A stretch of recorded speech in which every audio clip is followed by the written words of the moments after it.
반갑습니다, 여러분. 오늘 셀럽킹덤의 웨비나에 오신 걸 환영하고요. 오늘은 지그니파이, 글로벌 소싱 에이전트 회사죠. 지그니파이의 CEO 율리아를 모시고 오늘 일반적인 소싱을 할 때 우리가 생각하는 중국 소싱을 넘어서 어떤 국가에서 소싱을 할 수 있는지 그 부분에 대해서 한번 이야기를 나눠보도록 하겠고요.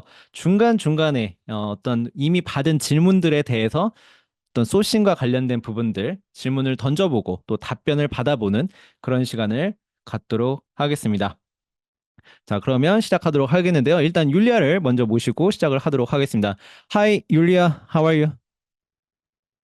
I'm good, but my Korean is not as good as yours. I could understand a few words. For example, my name, the company name. How do you say 1 minute in Korean? 1 minute, 1분. Okay, because some of because I speak Chinese, some Uh-huh. of the things kind of like in Chinese, 1 minute is ifanzhong. So like a few things I heard, I'm like, wait, Oh, that's something familiar, but it's not. yeah, but So problem yeah. is I cannot understand Chinese thing. So All that's right, we can yeah, that's speak a problem. English. Yeah. But We can speak English, so that's a good yeah. one. Yeah, Yulia, many of my members, they are, already say to hello in the chat. Can you check the Zoom chat? You Yes, see I the, can yeah, see. Hello, yeah. everybody. Good morning to you, because for all of those of you who are in Korea, that's what, like 7 in the Yeah. morning, is it? Mm-hmm. For Yeah. me, it's 1 in the morning. Mm-hmm. I am in Germany, and for you, it's 7 p.m., right? Yes, I'm at 7 p.m., the Korean 8 a.m., and the you are 1 a.m., right? Yes, Yeah. correct. On a Friday night, 1 a.m. in the morning, I'm sitting doing the webinar. So yeah, So it's fun. you are very hard worker, Yulia. I respect you. Yeah. Nah, it's okay. I don't drink alcohol, so that makes it easy. So you see the in the chat, hi Yulia, thanks for the webinar. And yeah, everybody like, waiting for this webinar, right? Okay, Don't so thank you me, guys, yet. You haven't heard what I have to say. So after I'm done, then Mhm. we can decide if it was good or not. Okay. So Yulia, I know you, but many Korean Amazon seller, they don't know you. So please introduce yourself to the Korean Amazon seller, please. Yeah. I'm sorry, guys, if I'm gonna cough from time to time. I caught a little bit of a cold last week, actually, and I'm still recovering. So, bear with me. Hello. Let's go kindergarten way. Hello, my name is Yulia. I come from Russia. I've spent about 9 years living in China. And I actually come from the border with China, in Russia. I spent 9 years living in China. Then I spent a few years in Singapore, and I've been based in Germany now for 7 years. I always worked in sourcing. I worked sourcing, category management, supply chain. That was, I had a job offer from Alibaba back in the day, and now we're just partnering with them. Life leads you to very, very strange places. So I actually never set out to work in sourcing and supply chain for the rest of my life. When I lived in China and worked in this profession, I was like, oh my God, this is horrible. This is Hmm. so hard. Why do people do this? I do not want to do this. I want to change my profession, but you kind of stick to things, and you get over certain hard points, and you start liking it because you're understanding more and you're learning more and more new things every day. Hmm. So when Corona hit, I just finished my last job in Germany. For those of you who ever traveled in Europe or maybe in US, there is a big startup in German startup called Flixbus. So it helps you travel on the bus across many countries. And I was opening up their Russian market. I stopped working, and Corona started, and a lot of my old customers from China Hmm. started coming to me and saying, Yulia, we have a problem. We Hmm. placed an order in China, but the factory right now is closed. Yeah. We have no products. And it doesn't matter where you sell. If you sell on Amazon, if you have your e-commerce store, if you're diversified, right? It Mm-hmm. doesn't matter. They didn't have any products. China was one of the first countries to close down. So I needed to find them other options. And this is, so 4 years ago, hardcore, basically, actually 2000, end of 2019, beginning 2020. This is when I hardcore started looking into other countries. And that was not only in Southeast Asia and in Asia, but closer to the markets where actually people sold, right? And Mm-hmm. it kind of got stuck. It got Yeah. stuck, and people wanted, we had more and more clients. And currently, Zignify Global Product Sourcing is officially 3 years old. Mm-hmm. And we are a team of 60 plus women and my 60 plus husband. women. Yeah. And my husband. Yes. And your husband. So your husband is only one of the men in your company, right? 60 plus women, and then your husband is only man, right? Yes. When it is an International Men's Day, and we have one of those in Germany, it's a Uh-huh. very good day for him. But International Women's Day on the Mm-hmm. 8th of March, it's not such a good day for him. But yes, he's the only guy. We work with many different companies. First of all, you guys need to understand that we have been Amazon sellers Mm-hmm. since 2014. So 10 years. 2014. Wow. Yeah. 10 years. 10 So we years experience. started, the way we started selling was very easy and interesting. My husband is German, Mm-hmm. and he used to work for a very large international corporation called ABB. And ABB. he was doing a lot of overtime. And Mm-hmm. we were moving from China to Singapore, and he Mm-hmm. had 6 weeks of time off of overtime. He Oh. was I was still going to work. He was very annoying. He kept messaging me every 5 minutes because he had nothing to do. So Uh-huh. I found Amazon FBA for him, and Uh-huh. that's how we started. So Wow. he started on the side of, Mm-hmm. doing the listings and photos, and I was obviously doing the sourcing. And that's how Awesome. we pretty much stuck with it. Currently, we have two brands. Mm-hmm. Those two brands, the first one was started in 2014. The Mm-hmm. second one was started in 2021. Mm-hmm. And all of those brands, they are manufactured in different countries. We started off in China, Mm-hmm. but already back in the day, we decided that it's very important to diversify your Mm-hmm. manufacturing base. So the Yeah. first brand is produced in China, India, Germany. Mm-hmm. And the second brand, because we sell pan-European, right? We don't sell in Yeah. US, we sell in Europe. And the second brand, all made in Germany. Mm-hmm. Skincare for Wow. men. For men's skincare. Skin Wow. for men's skincare. Bio Mm-hmm. aloe vera based skincare for men. So we went very niche into Mm-hmm. a more expensive product Mm-hmm. because I don't believe anymore in selling very, very cheap products, Mm-hmm. especially when you have competition. Temu, Shein, Mm-hmm. now the Amazon is doing this, competition, the cheap thing, where Yeah. they will let in the Chinese manufacturers kind of, Mm-hmm. directly sell the cheapest Mm-hmm. stuff possible. Yeah. So, we work with many different people, with Mm-hmm. a lot of Amazon sellers from across the globe. Mm-hmm. Amazon itself is our direct customer. So we Mm-hmm. do sourcing for not for everything, but Mm-hmm. for certain products. Mm-hmm. We do sourcing for Amazon. We also work with multinational corporations. We have some government tenders. So it's not only e-commerce, but basically any physical product. And that's Mm-hmm. what we do.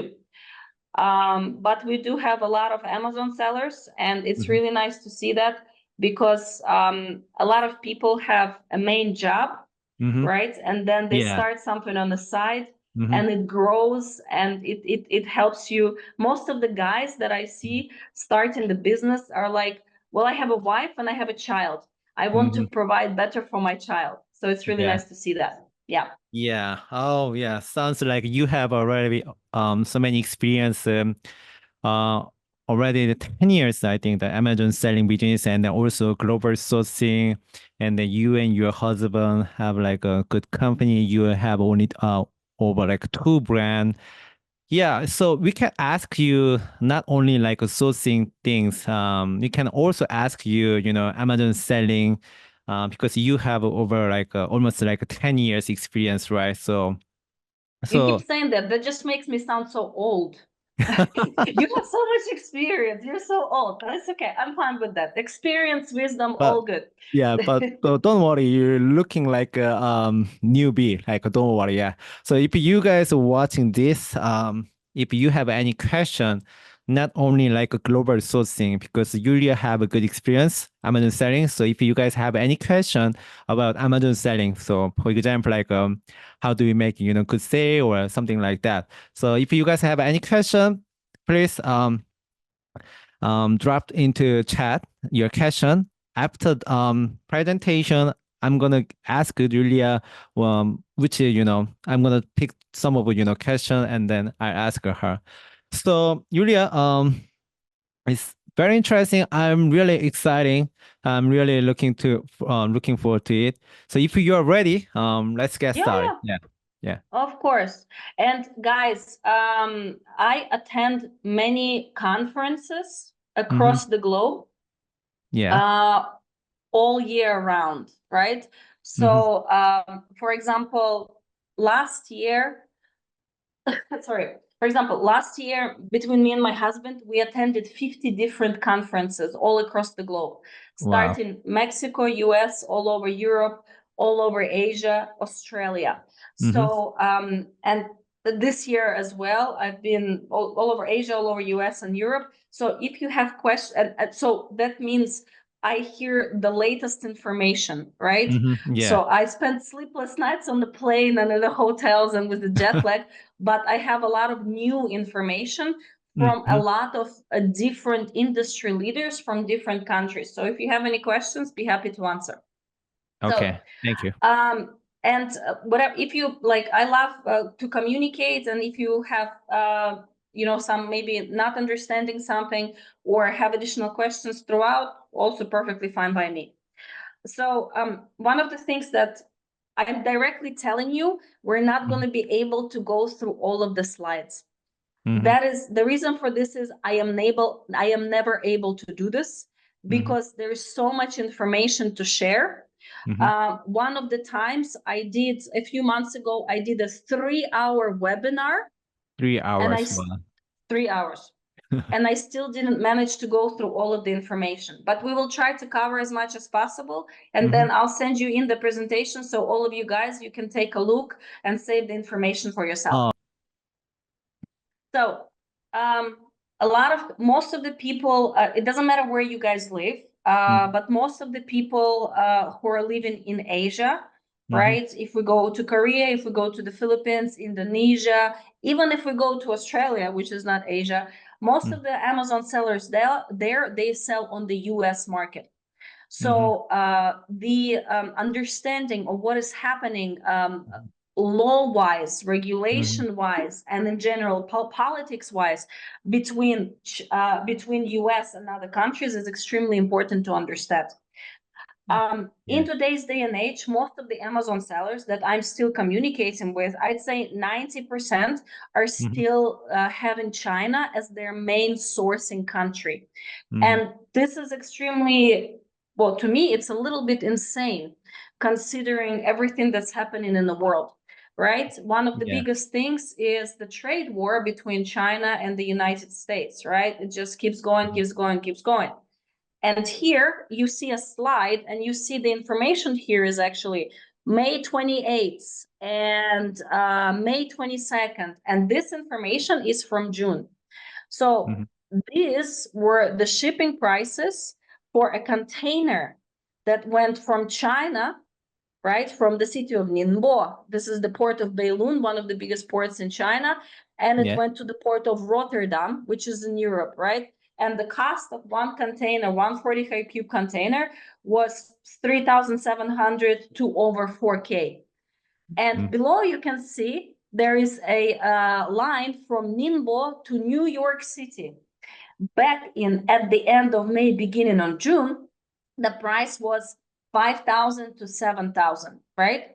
A few months prior to this, a container price was at about $1,000. The cheapest container price we had this year was $779 for a 40 high cube container. For a container. Wow. You know what yeah. the price is right now? How much is now right now? The price right now, you can see this is from Wednesday, July 17th. So this is for me from 3 days ago. The Yeah. price for the same container, Uh-huh. $9,950. So This much is insane. increase, right? Insane. Yeah. This is insane. Yeah. I'm going to tell you one thing, and to all of you who are purchasing from China and selling in US, it's not going to make you happy. And I am sorry for this. I don't want to spoil your Saturday morning, but oh well, better be prepared. The prices are going to continue to increase at least until the end of Q3. So these projections, I can say, oh, I've done those projections because I'm smart and know everything. That partially might be true, but it's not. I'm taking this information from companies like Maersk and other big international companies who are specifically focused on shipping, right? And I know a few people who own the ships, right? And they're saying, Yulia, the prices are just going to keep climbing. You know, when you're getting a quotation from a logistics company in China, they usually tell you, this quotation is valid for 2 weeks, right? Because this is the information that they get from the actual shipping companies. Yeah. Right now, they will tell you the same thing. They will tell you directly, hi, yes, it's valid for 2 weeks. But if the price will change in 3 days, they're going to change the price in 3 days, and they're not going to stick to 2 weeks. And I have been told this by more than a few logistics and freight forwarding companies in China. And they said, Yulia, what we're going to do? Because we can't lose money on this. If the prices keep increasing, there's nothing that we can do. So a lot of people don't understand what is the reason behind this increase in shipping costs, and why is it going to continue? Of course, one of the major things that everybody jumps towards is the crisis in the Red Sea, right? Because you have the Suez Canal, you have war, you have Panama Canal, which is drying up. So the amount of the containers and the ships that they're actually letting through, very small. But one of the things that people lack to understand, and it's just because they don't know about this spring in Asia, especially in Southeast Asia, the weather was really bad. There were I was in Hong Kong, in China, in Singapore, in Japan in April and May, and the weather was horrible. I was in Guangzhou because we do a Canton Fair sourcing trip for 10 days. I was in Guangzhou for 10 days. I have never seen such scary weather in China, in Guangzhou, in my life. There was a tornado, there was a typhoon, there was a monsoon, all in 10 days. So due to the bad weather, there was delay in the ships actually leaving the ports, you know, and the delay was also on the way back. So when the ships are going, so the ship does not necessarily go from China to US. It might stop in Rotterdam, for example, or in some other places to drop off some cargo, right? Yeah. But somebody also needs to pick up those empty containers on the way back. Yeah. But due to the delays because of the weather, did not stop. A lot of them, they just went back to China because there was so much shipping demand. So there was lack of containers, and still is lack of the actual containers where the goods are loaded. So this is one of the problems that actually appeared. And currently the demand is insane because everybody's panicking people are shipping for Christmas, for Black Friday, Cyber Monday, all across the globe. There's huge demand and there's still not enough supply. So the prices are going to keep growing. So this is definitely one of the reasons to consider nearshoring. So what do you understand this as nearshoring? Biopo, can you tell me?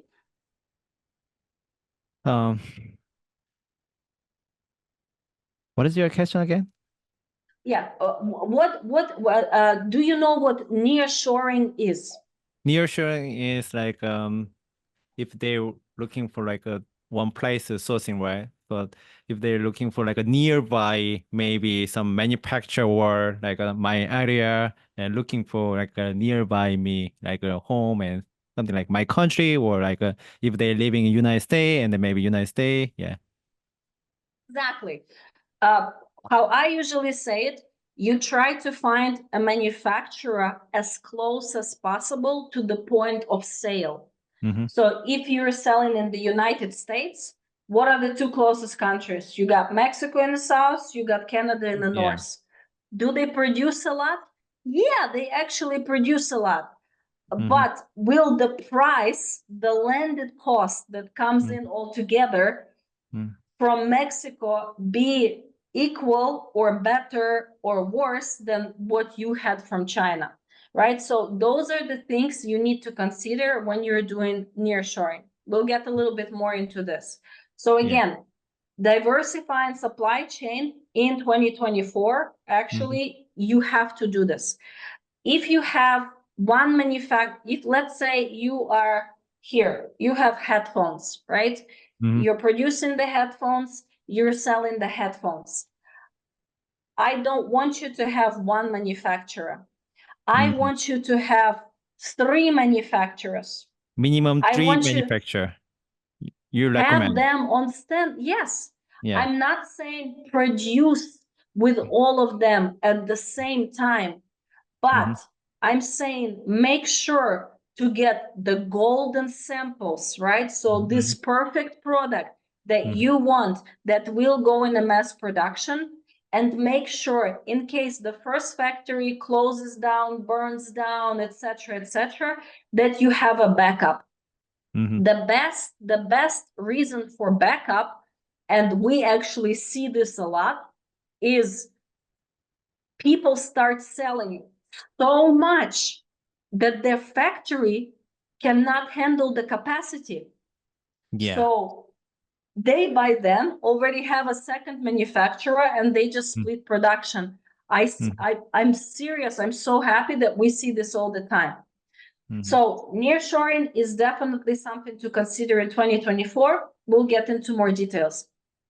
Working on the bill of materials. So, Yopo, what goes into the bill of materials? Yeah. Anybody know this question? It's okay if you don't know. I mean, that's the point, because if you know everything, then I'm useless. So bill of material is basically, let's say, a piece of paper that shows everything that is involved into manufacturing your product. Again, let's take, I have this marker, right? This marker has many different parts. It has a plastic cap, the bottom, the ink, the felt, etc., etc. But this is not all. So bill of material, and this is something that you should discuss with your manufacturer, should also include how much of, let's call it, human labor, so people's labor, is involved into manufacturing a product. Why is this important?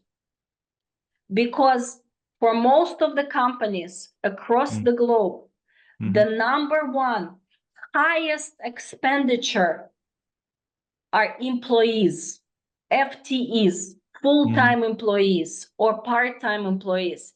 If you look at my company, the biggest expense are people.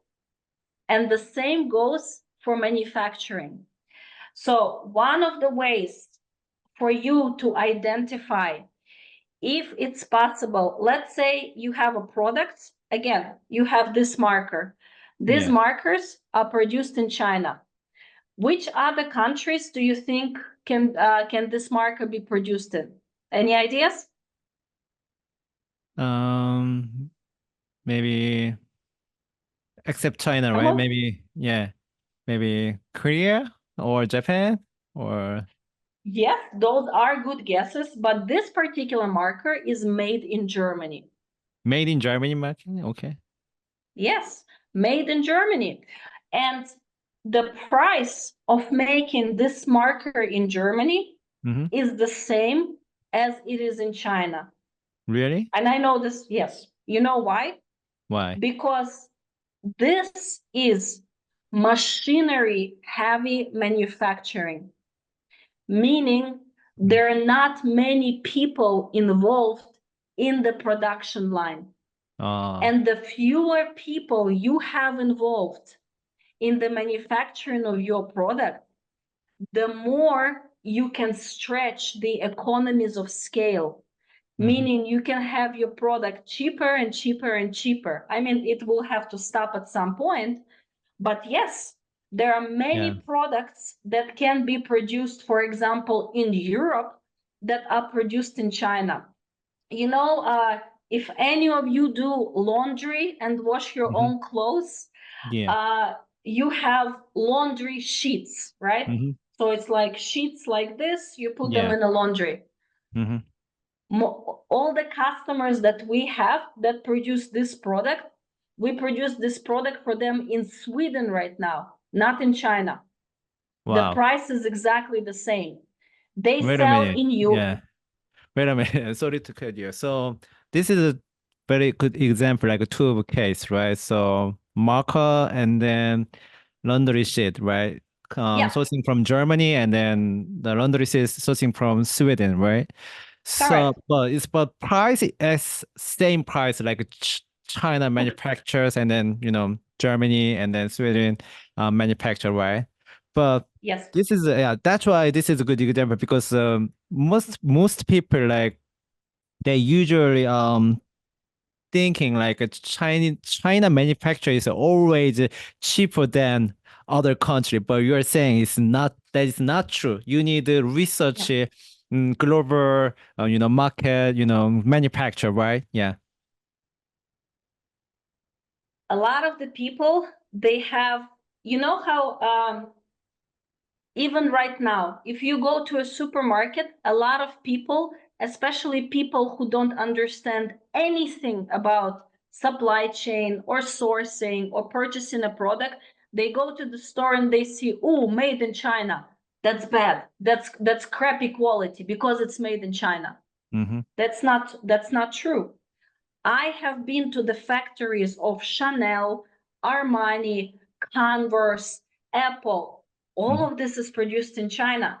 So we have a perception that China makes the cheapest products and electronics, right?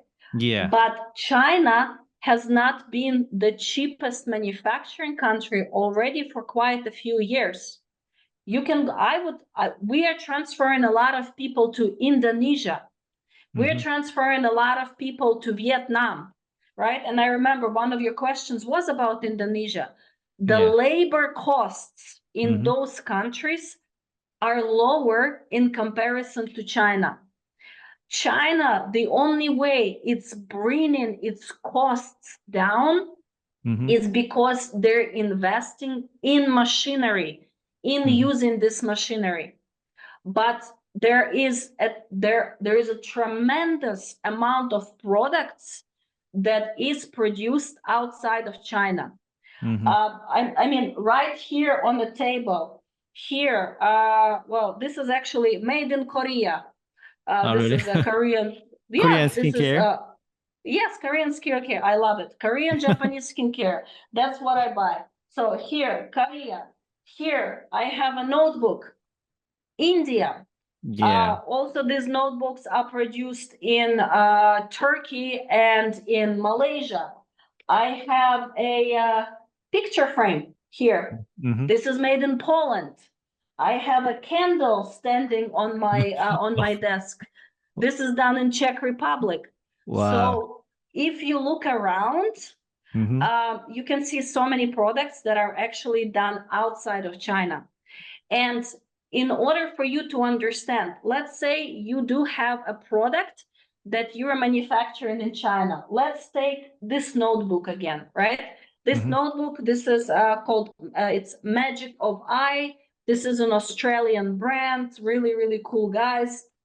And do you think there is a lot of people involved in manufacturing this product? Or is it mostly machinery? What do you think? I think it's more machinery. Exactly.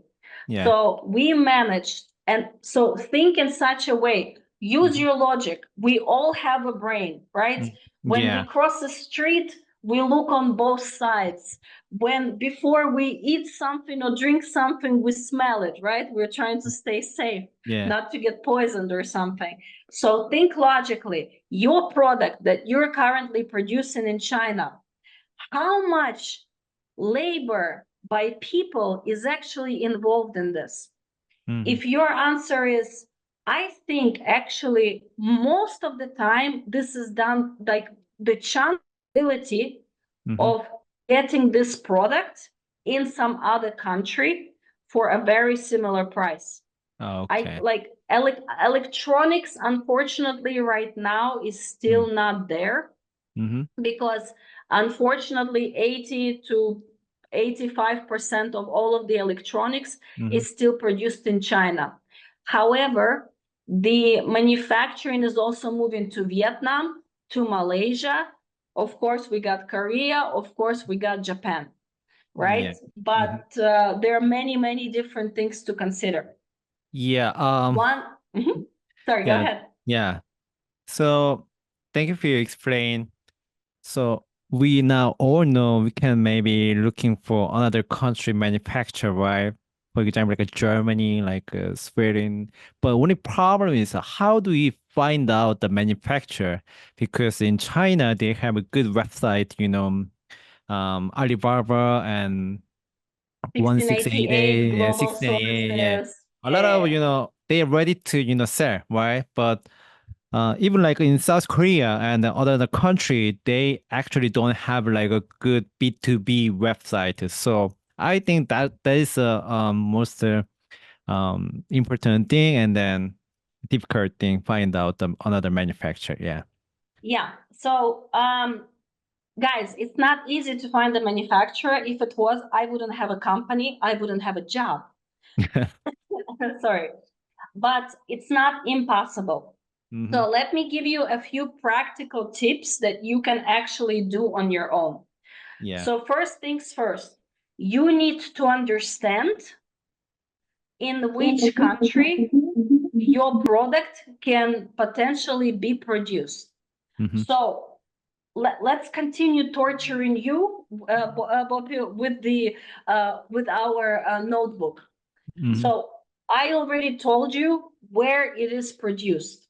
But how do you think, off the top of your head, how do you think you would find the countries where you would start researching the manufacturers for a notebook? What do you think? I just go to the maybe offline market and then buy, actually buy, not notebook, and then maybe looking for inside the paper, or I trying to find any information, made in from where, right? And then just getting information. If I'm gonna buy online, actually, I have no idea how do I find it, notebook manufacturer. Yeah. Yeah. I like your idea, and it is very good. And when I am, for example, in different countries, for example, when I go to Singapore, I always, because my company is based in Singapore and I used to live there, I always go to Daiso. I don't know, do you have Daiso in Korea? Yeah, Daiso is a very famous store in South Korea. Japanese. Yeah. Exactly. So it's a Japanese chain of supermarket. I love going to Daiso because every second or third item you see in there, made in Japan, made in Japan, made in Japan. So this is a wonderful way to do this. However, if you don't want to travel to other countries to find that out, one of the things that you can do is the notebooks, right, are made out of paper. All of the products that we buy ourselves, that we sell, they have some sort of, let's call it base material. So you need to find out which country produces the largest amount of that base material and which country exports the largest amount of that base material. So in the case of the notebook is made out of paper, paper or pulp. So one of the things you can do is literally go on Google and type in top manufacturing countries of paper. That's very good idea. Yeah. I know, right? It works. It works. Trust me. Yeah. So this is step one. If you have a product that is made out of several different materials, right? So for example, you have a bookshelf, but this bookshelf has wood and has metal hinges. Yeah. Right? Then you should search by the material that is dominant in that product. In this case, it would be a wooden shelf. Let's say it's made out of pine, right? So you go and you Google top countries manufacturing pine, or top exporters of pine or of wood. So when you go for you can also just say top manufacturing country and or exporting country of notebooks. You can start with this, but there might not necessarily be statistics about that. And when there is not, then go by the base material. This is step number one. Yeah. Step number two. If anybody step number one. organize step number one, please put it in the text in the chat, please. Okay, keep going, Julia. Step number two is you actually need to read the results and find out the countries, right? So for paper, it will be countries like United States, Malaysia, Russia, India, Turkey, and a few others. We think logically, okay, going to manufacture notebooks in the United States might be a good idea. So this might be one of the countries to consider. However, when I do sourcing, I prefer to have one country that is a developed country. So we're taking Korea or we're taking US, and one country that is developing. Because at the end of the day, they can still be cheaper, right? So let's take the United States and let's take India for the manufacturing of this notebook. The next thing that you do is you try and search for manufacturers in the local language. You can use Google Translate, you can use DeepL, you can use ChatGPT and type in notebook manufacturers India. It would be even better if you were to turn on, you can get a VPN for free for 30 days. You turn on the VPN and it's like you are in India, right? So you are in India searching in Hindu manufacturers. Why do we do this in the local language with the local VPN? The answer is very easy. It is the same reason that people prefer to buy from Yaoliu Papa from 1688 versus Alibaba. Because 1688 is it's owned by the same company as Alibaba, but it's a platform for local people, meaning the prices will be cheaper. Oh. You use the same thinking, you use the same thought when you try to find the manufacturers in other countries. You can also, after you find out, okay, India is one of the countries, then you can start Googling for two things. And in the local language with the VPN, and also you can do in English without VPN and see what results you get. Again, this is not 5 days you're spending on it. It's 10 minutes here, 20 minutes there. You're going to have tons of information. So you also type in notebook manufacturers India, right? Paper associations. So one of the things is to find different associations in that country. Again, internet. For example, India produces a lot of textiles. So India literally has a textile association. If you go on the website of that textile association, you will see a list of thousands of manufacturers of textile. And those manufacturers, can you hear me? Sorry. Yeah, now I hear you. Sorry to interrupt, but I have a question. So I'm just thinking step number one. So to please find out, maybe search it, maybe if I'm trying to sourcing like a notebook. So this notebook is the material is like a fine. So one of the just going to the Google and then research, right? Which country is like a top export country or like a manufacturer country, this material. And then number two, maybe if you can just use the VPN and then trying to search local languages much better. You will get a less price than just regular search, and then you can get it like a more good search result. Yeah, and then this is my question. So if we find the manufacturer, right, and do we communicate to them? Because if you have any tip, because this is very difficult to communicate to them, just email to them, and then how do I say, like I'm an Amazon seller or I'm come from I'm living in Korea, South Korea, but I'm looking for some kind of a product. No, I think you have a good experience, so maybe you know some kind of tips. How do we contact to them, and then communicate skill? Yes. So we need to all of you guys know that every country is very unique. Korea is very different from Japan, from Vietnam, from Germany, etc., etc. We all have our ways of communication.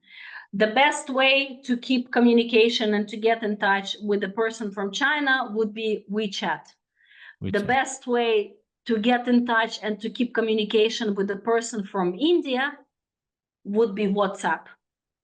So India is WhatsApp. Okay. India is WhatsApp. Indonesia is WhatsApp. Malaysia is WhatsApp. Singapore doesn't produce much except some chicken eggs, but also WhatsApp. So you need to, again, Google is your best friend here.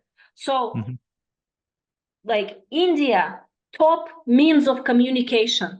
It's going to tell you WhatsApp, Viber, maybe Telegram, etc., etc. In the United States, for example, a lot of people don't even know what WhatsApp is, right? Really? So yeah, they don't. They still send SMS. Yeah, that's true. Yeah. Right? They still send SMS, and I don't remember the last time I did. I don't even know if it works on my phone. So you need to understand, like, what is the main communication method of the people within that country. So for example, when we're searching for a manufacturer in the United States, we do our approach is very easy. We fill in the form, the kind of inquiry form or contact form on the website, and then maybe 1 or 2 hours later we give them a call. Mhm. So we found it that when you just send them an email in Mhm. the United States, they respond. But if you fill in the form, for some reason, all of them, they respond a lot faster. You need to be able to call. I Mhm. have people who come to me and they say, Yulia, you know what? I found 5 manufacturers in India. Mhm. I sent them an email. They Yeah. didn't respond. And I'm like, Yeah, that's okay. normal happen, yeah. Yeah, but don't, okay. In order to get a response, you need to Mhm. continuously not only send emails, but Mhm. call as well. So one of the first things for what Yeah. and it's uncomfortable, right? Yeah. It's Oh, uncomfortable to how call. how do I call to Indian people? Like I don't know. I cannot speak in Indian language, right? So how do I call? Maybe I They need to speak very find good English. so speak So I English, no understand problem. your Yeah. question. Yeah, Yes, yeah. I understand your question. So, for example, if I were to search for a manufacturer in Korea Mm-hmm. on my own, Mm-hmm. right? We have a Korean speaking person in the company, so that person does it. Oh, But okay. yeah, but yes, it is very good if you get yourself maybe an assistant for that short time or a Mm-hmm. translator. Oh, yeah. Go on Upwork. Do you know Upwork, yeah. Upwork? Yeah. Yes. Go on Upwork.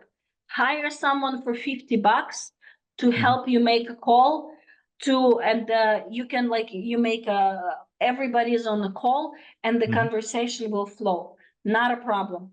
Oh, that makes sense. Yeah. Yeah. So it's important to understand other people's cultures as well. And this is a very big point because a lot of people who start their business and they, for example, start sourcing from China Mm-hmm. and then they don't know about Chinese New Year. Mm-hmm. They don't know about May holidays. They don't know about the party birthday and the mooncake festival and all of those things. So their business falls apart because they don't understand when are the national holidays in the country, when Yeah. do people work, and when they don't work, because you need to plan your production. Do you know for manufacturing in Europe, what do you think the worst months are? If we're taking Central Europe, Okay. Germany, Austria, Italy, what do you think the worst months are for manufacturing? I think this is a good question to everyone. So if everyone have like any answer, if you guys sourcing like Europe country worst month, what month is worst month? Maybe if anybody know like please put it in answer in into the Zoom chat. Well, before anybody puts it, it's summer. Summer is Somebody say December because of Christmas. Is that true? no, no. Yeah. Right now Right in now? Europe Why? Because is summer vacations in everybody's on Italy. vacation.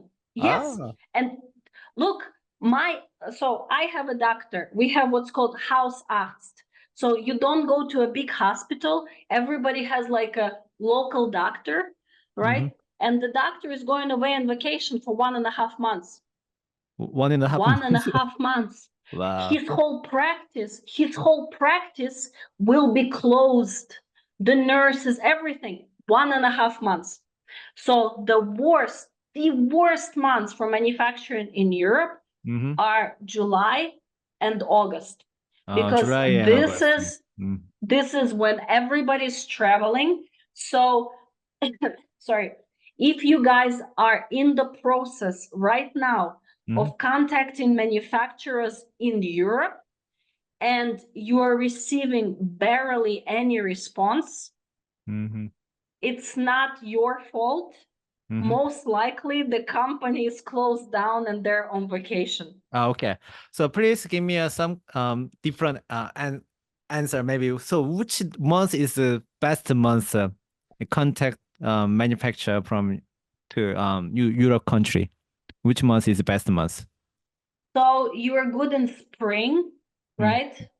Spring is very good, starting March and things like this, because the holidays are over, the winter, the depression is over. It's spring, people want to work, everybody's happy, and about October as well. So end of September. So after everybody comes back from the holidays, right? The first 2 weeks of September, everybody's trying to catch up. They have 5 million emails and like, oh my God, and they're all stressed and unhappy. And so kind of end of September, October.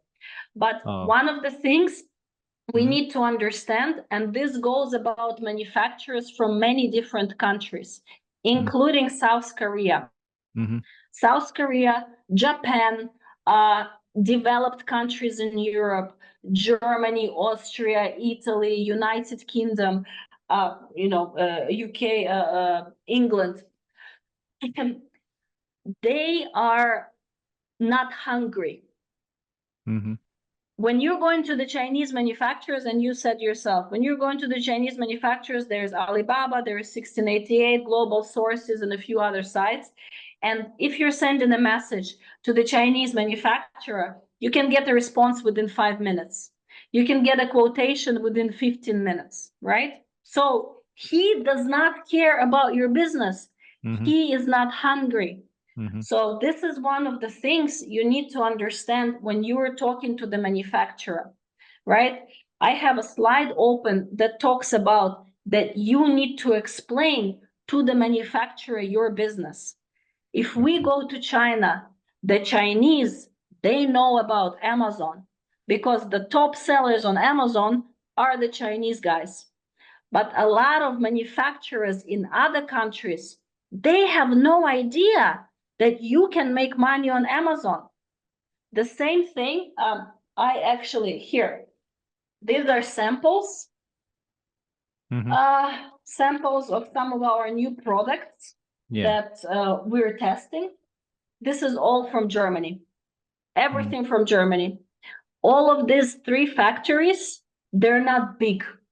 I like somebody small to medium sized because they are hungrier, they are more flexible, and they will usually have lower MOQs.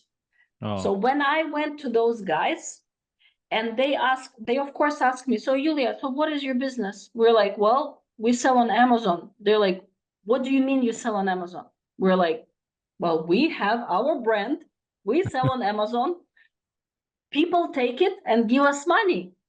So they didn't even realize that anybody can sell on Amazon. They didn't realize it. So we actually explained to them the business model. And you can guys go a step further because, let's say you're selling something for $50, but you're buying the product for $5, right? So the manufacturer thinks, oh my God, you are making so much money. I can increase my prices, But then you explain them Amazon business. What we did, so we literally went to these manufacturers.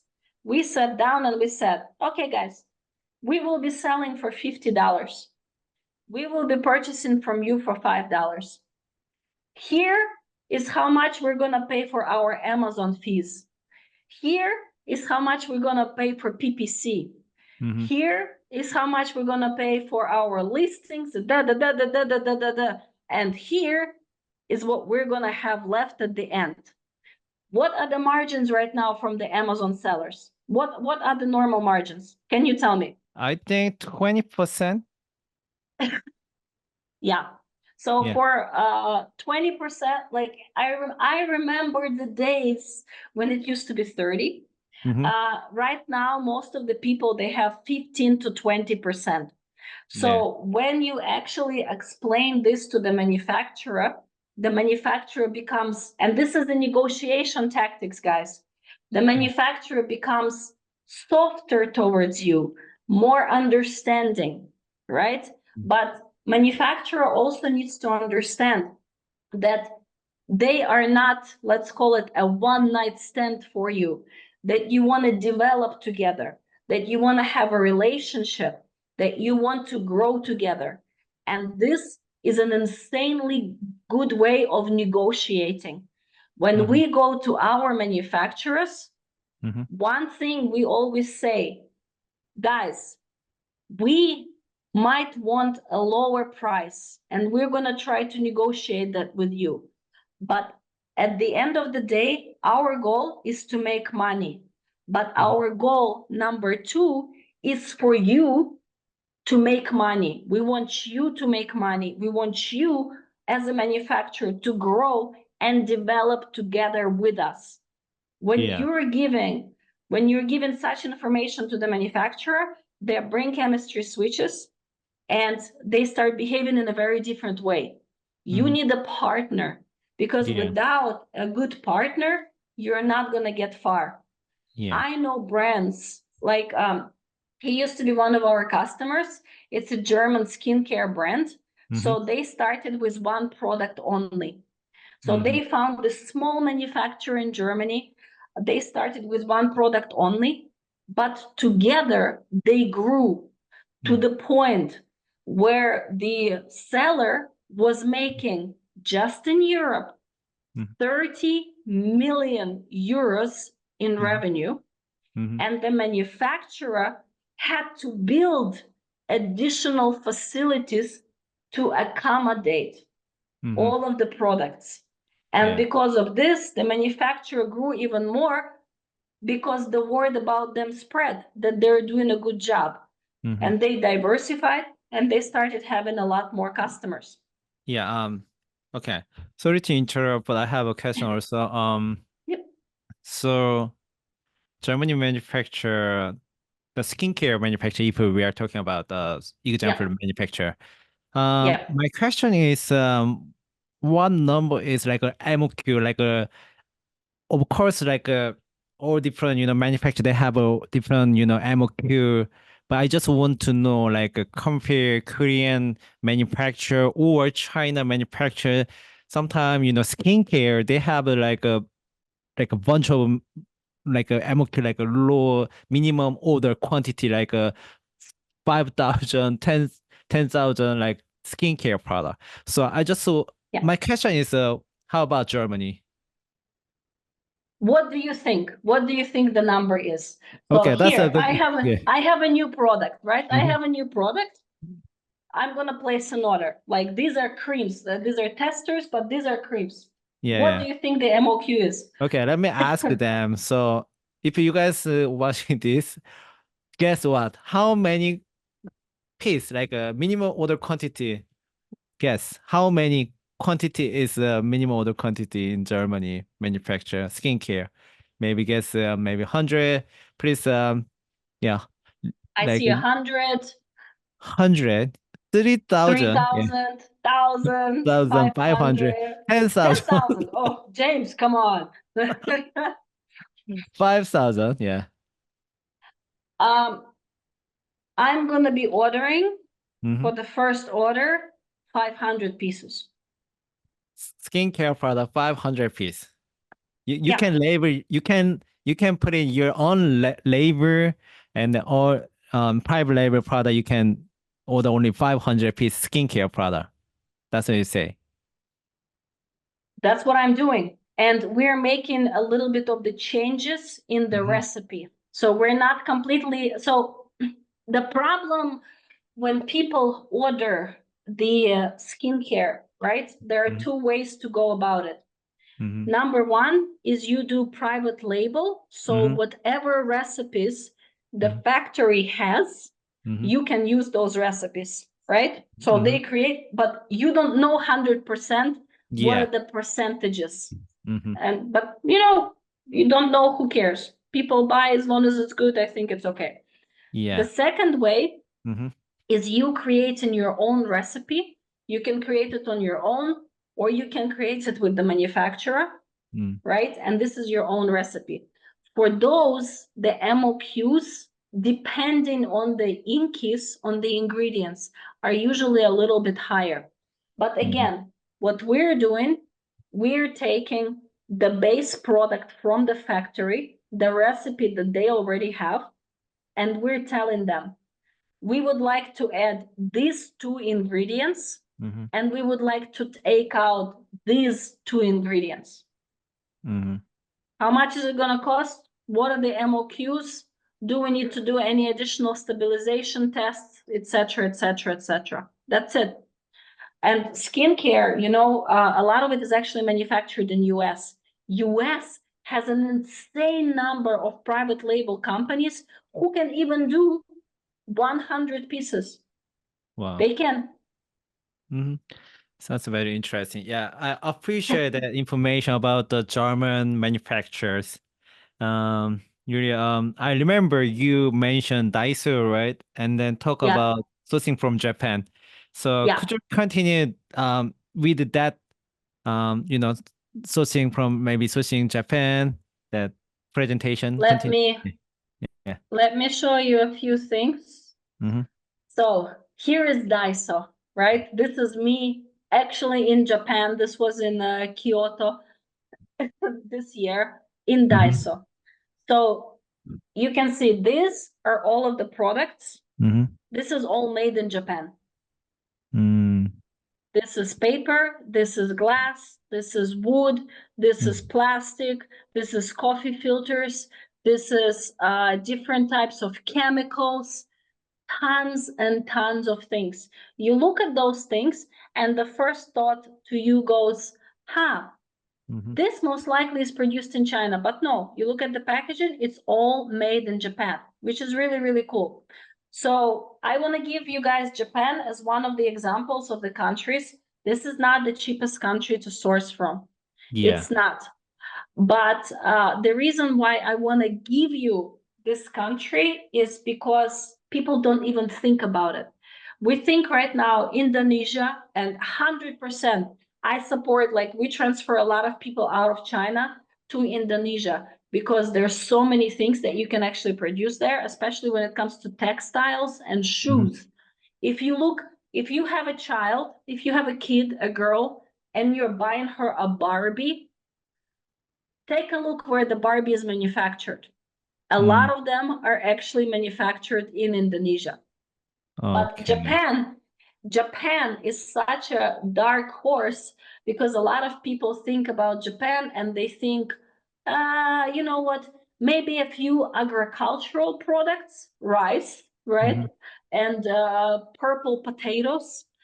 And some crazy Japanese electronics, right? Yeah. Because whatever electronics you have in Japan, like half of it you don't have anywhere in the world.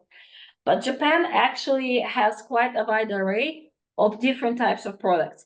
So I know a guy who even manufactures a hot sauce, you know, so like Tabasco, but a hot sauce in Japan.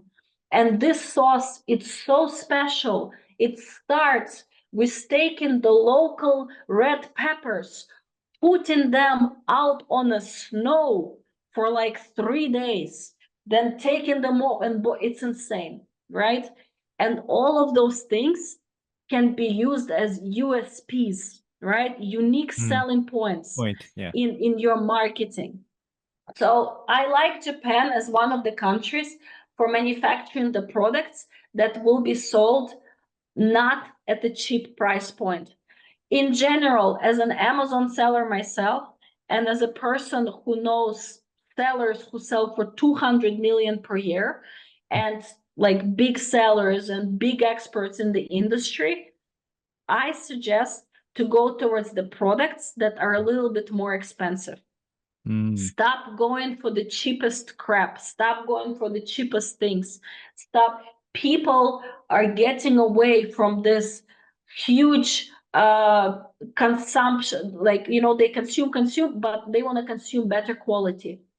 Target people of higher income, higher age. But like, look at me. I'm 36 years old. I prefer to spend more money on something and have it made in Germany and even have it handmade rather than somewhere in a factory, right? Or purchase it from a company that is family owned, for example, right? Because I want to support small businesses. And there are Yeah. tons of people like me. So if you're targeting people like this, Japan can be a wonderful country for you. And So yeah. go ahead. So if we source from like place like Japan and you mentioned already Germany through your company, if we using your company, do you also handle the logistics? Because a lot of people may be getting hard, handling logistics like a Japan logistic or Germany logistic. Yeah, we handle the logistics as well. For us, we handle everything A to Z, from product development to the product coming into the warehouse on Amazon. That's easy, right? Okay. Yeah, but Japan, guys, is such a wonderful country because um of of their cultural heritage and their historical of how people are. Japanese, they love high quality products. They like functionality. They like products to be reliable. So when you're manufacturing something in Japan, they are not going to deliver bad things to you. They're going to say, let's take this extra 1 or 2 days because we want to make sure that it's perfect. They have very high testing requirements within the country. So when you're selling products that are made in Japan in any other country, you're going to pass all of the tests. I don't guarantee this 100%, but Yeah. there's always a black horse or a black sheep, but their testing requirements are so high. The same like for Germany. If you manufacture in Germany, you're good to sell anywhere in the world. The same goes for Japan. So, It is. okay. Yeah. Sorry, go ahead. Yeah, thank you for sharing information, Japan manufacturer. So I have a question. So usually for miscellaneous items like for like like simple item like things, minimum order quantity is quite large. Like a chapstick, for example, like a chapstick, like a minimum order quantity is quite large. So how is Japan? Because you mentioned earlier, Japan manufacturer, they focus on high quality and they are not cheap, price. They don't have like a cheap price. So how does it work? I mean, what is the minimum order quantity in Japan manufacture if we are sourcing like a chapstick or like a miscellaneous items? Yeah. In this case, I suggest you to go again towards smaller manufacturers, something more family owned than a huge international corporation. I can actually tell you about the chopsticks because we actually manufacture chopsticks for a yes, it's a gift that has been manufactured for different trade shows. So the first MOQ, and it's they're made out of fiberglass, recycled fiberglass. Not fiber, but recycled plastic with like mix of fiberglass material. So it's like really, really strong. You can put it in the dishwasher. The first order we placed was 500 sets. One 500 set, set. and one set had five pairs of chopsticks. So 5 by 5. So the MOQ was 2,500 chopsticks. Okay. So, yeah, pairs of chopsticks. Okay. Thank you for your answer. Yeah. So we already passed 1 hour. Past the time. So, Yeah. I told you I didn't do anything about the presentation, but you still had a few questions, so let's just go with those. Oh, okay. So I'm gonna chat also you can see in a Zoom chat, right? So let me see which question is good. The last one, for example, the business Yeah. practices between China, Vietnam, other Southeast Asian countries. Yeah. So if you're considering to transition, if you consider, okay, sorry, 2 o'clock in the morning, English gone. When you're considering switching from China to Vietnam, you need to understand, the first thing that I would ask, the reason you're probably switching is in order to avoid the Trump tax, right? Because if you're shipping from China, potentially 25% additional of the existing Trump tax. So one of the things that I would suggest you to do is actually talk to your existing manufacturer, because a lot of Chinese manufacturers are actually opening and buying factories in Vietnam for this specific reason. So it can be your existing manufacturer who actually already has a factory in Vietnam, and you can just continue buying from them to electronics who are doing this. In general, if we're talking the difference between China and Vietnamese are slower. Vietnamese are slower.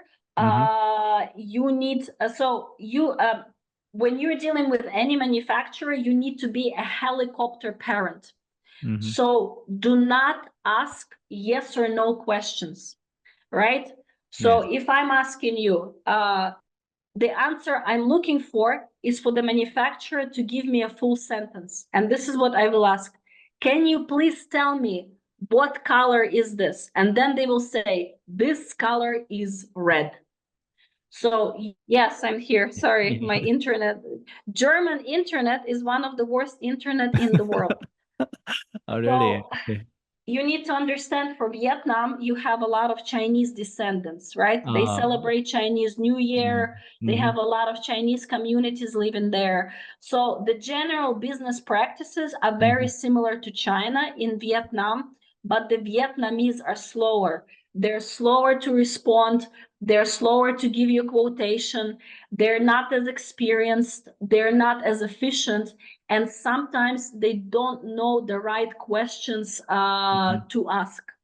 So that is the point. So if you're comparing the competences, the core competences, right? It's very different. The Chinese in general, they have higher core competences when it comes to manufacturing, because they have been programmed to do this for the last 30, 40 years. Vietnam, even though they've been doing this for years, they're still behind, they're still lacking. One of the things that all of you guys need to consider, it doesn't matter Indonesia, it doesn't matter India, it doesn't matter Vietnam, you need to consider the infrastructure within the country. China built roads, built cargo terminals, built trains to transport, right now there is a new train line that opened from China to Europe through Kazakhstan, avoiding Russia. You know how much money Russia is going to lose? It's going to be insane. So consider this when you're searching for manufacturer, where in the country this manufacturer is located and how hard it will be to get to the port. Okay. And then thank you for your answer. And another question, Sang-hun Lee, he's saying, as a USA Amazon seller, if we can sourcing from Mexico. I think Mexico is close to USA, right? So from your experience, Yulia, is it good for sourcing from Mexico? If it say yes, which category and then which product is actually usually is good from sourcing from Mexico? What do you think? Mexico is a good choice, but you need to be extremely patient. So you need to understand, Mexicans, they have a lot of siesta. So for many hours in a day, they're resting comfortably. They're not in a hurry. They're not hungry and things like this. So you need to jump through a lot of hoops to find that manufacturer and to set them to work the way that you want. In general, Mexico is a good option. Cosmetics, agricultural products, textiles, yes. So living hope, warm country. That is absolutely 100% correct. When you have countries where you have food growing outside on the streets, and this is like really so, people are more chilled, they're more relaxed. I suppose they have a good work-life balance. But for Mexico, textiles, chemicals, cleaning products, chemicals that are related to the garden as well, and furniture. Furniture is good there because furniture is usually bulky. So transportation is a lot less costlier than to take it from China, for example. We do a lot in Mexico, a good country, but again, dealing with the people, very hard, and they don't speak English. So if you don't speak Spanish, whether learn Spanish or hire someone who speaks Spanish, because only the people in Mexico, only those who study in private schools, they learn English, and it's very few of them. Yeah. Okay. Okay, thank you for your answer. And then we have another question. He say, thanks for the new information. I understand the logistics price went up and will go up, right? As a US Amazon seller sourcing from China, Japan, Indonesia, would you have a pretty similar logistic piece? Like not much different, he thought. So what are the benefits to the find the manufacturer outside of China, from product? What is your opinion, like product quality or like anything else? Lower import fees, taxes, guys. This is right when we're shipping, when we're calculating the cost of our products, we need to look at the landed cost, meaning we're looking at the price of the product, we're looking at shipping cost, we're looking at VAT, we're looking at the import tax. Most of the people are running away from China because of the import tax. We have we have the Trump tax, right, which is up to 25% on a large number of products that are coming from China. We have Biden tax that will start on August 1st, but it mostly relates to larger items like EV and things like this. But if Trump wins, he literally, like, you can Google it, you will find this on the news. The Trump said, if I win, each and every single item that comes out of China will have an additional import tax of minimum 10%, and some of them will have up to 60%. So right now, this is the major reason why. And logistic fees, similar, but a little bit less, because again, those countries are not as swamped as China is. So they have the capacities, they have the containers, the ships. Okay. Yeah. Hopefully that answers the question. Yeah, I think so. And for some of the countries like Indonesia, it might be also lower product costs, because labor costs in Indonesia are a lot lower than they're in China.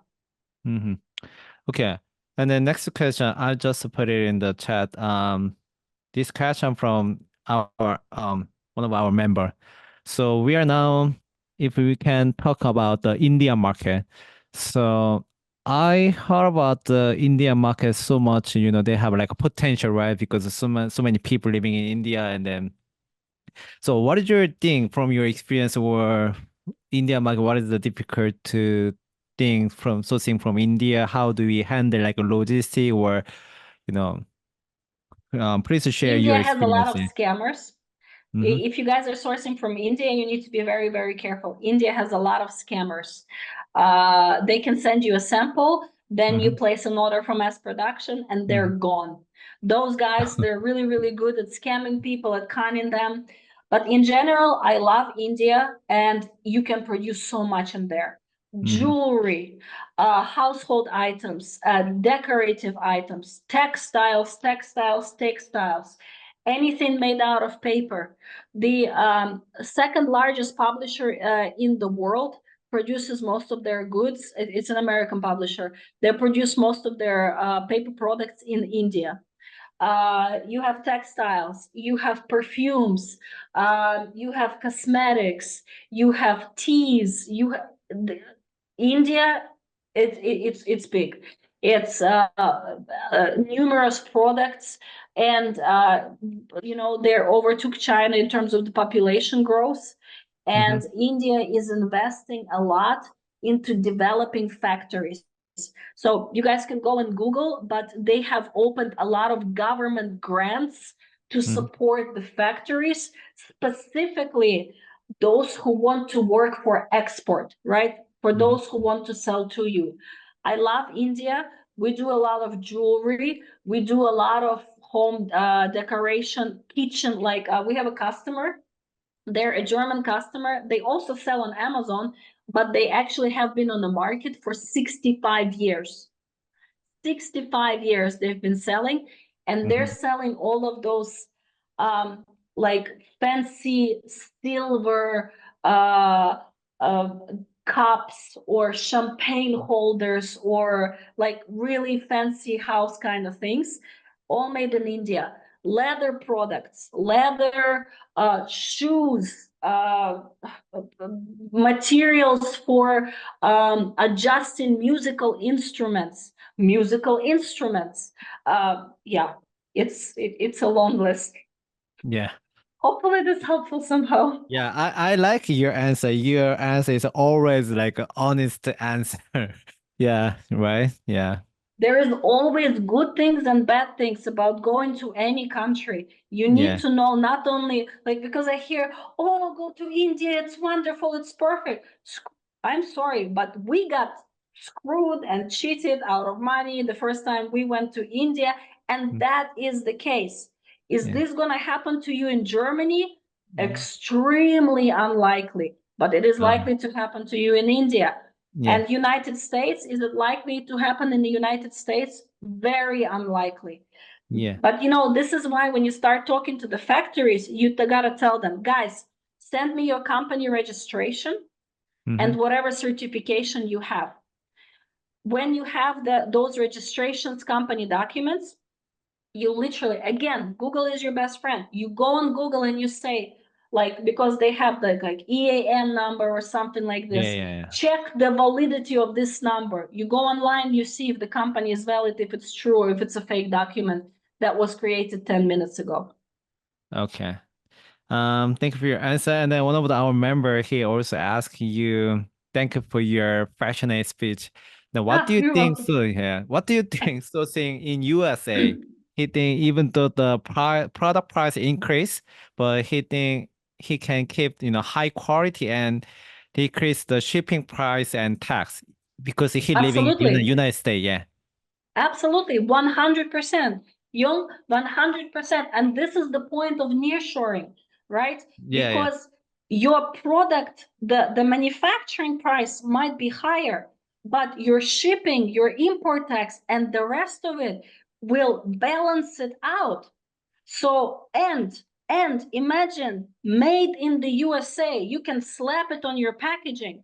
And even though your landed cost might not have changed, but because you put made in the USA in the packaging, you can still increase the price because people will pay more for the things that are locally made. Americans are going towards this, Germans, again, when you go in the developed countries. So yes, this is it's not a theory. This is what we're doing. This is what a lot of people are doing. Yeah. Okay. And then another case, if the Korean Amazon seller they use your company, right? They're curious about the quality control. So if Yeah. how do you handle quality issue after sourcing? So I tell you one thing, and you always need to do quality control after the mass production. So the factories that we work with for our products, for our brands, there is one factory, we work with them for 7 years. After every manufacturing, after every batch, we still do quality control. And it has nothing to do with whether the factory is bad or not. But it has to, you guys need to understand that people change jobs. People who work at the factory, they go away, especially if we're talking China. After the worst quality of the product for manufacturing you will get in China is right after Chinese New Year. Because all the workers leave for 1 month of the holidays and only 1/3 of the workers come back. The rest, they don't come back. So they have to hire new people. They have to train them. And this is when the bad quality comes to light. So because of this, because people never stay at the same job, because people change, we always do quality control after every batch.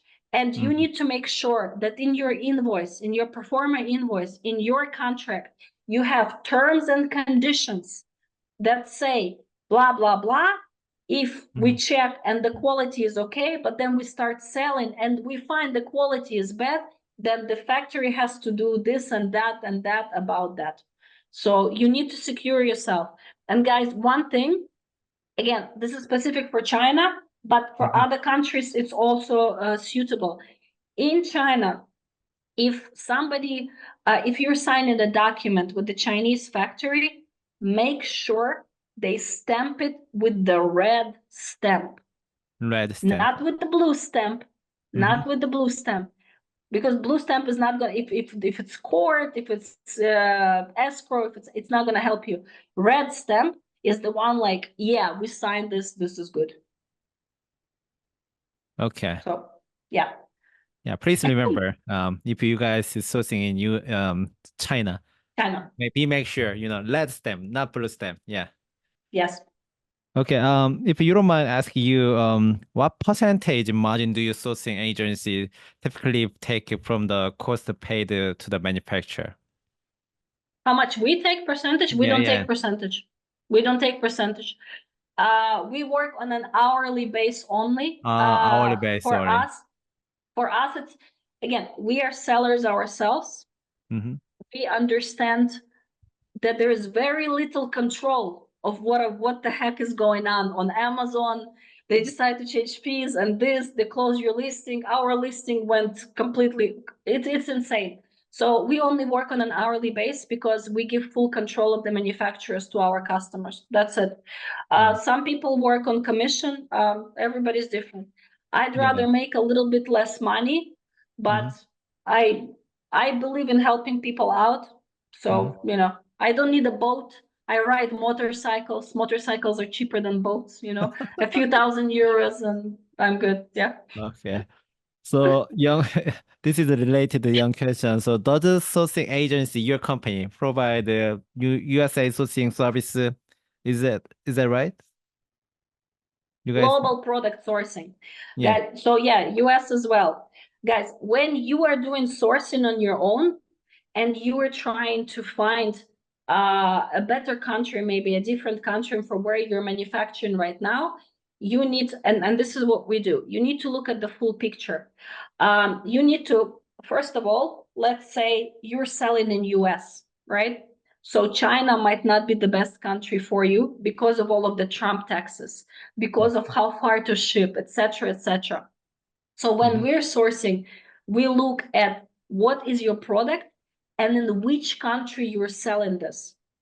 Based on this, we give you recommendations on what are the most suitable countries are for you, right? Because you might, like people say, oh, I want to go to Mexico, it's so close.